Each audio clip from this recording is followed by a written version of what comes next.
নমস্কার বন্ধুরা, আজকে বানাবো পুঁই শাক ভাজা। সর্ষের তেল গরম করে শুকনো লঙ্কা দিয়ে দিলাম।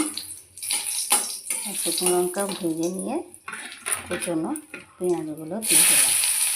দিয়ে পেঁয়াজটা একটু ভেজে নেব।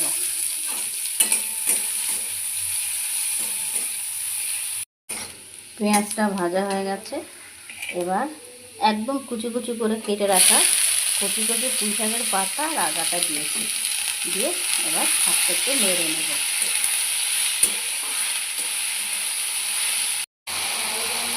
এবার শাকের মধ্যে নুন হলুদটা দিয়ে দিয়েছি। দিয়ে এবার ভালো করে নাড়িয়ে কম আঁচে এটাকে ভাজা ভাজা করে নেব। এটা ভাতে এত ভালো লাগে না, গরম গরম ভাতে একবার বন্ধুরা এটা করে দেখবেন, খুব ভালো লাগে। চিনি দিয়ে দিয়েছি, শাকটা হয়ে গেছে, এবার নামিয়ে নেব।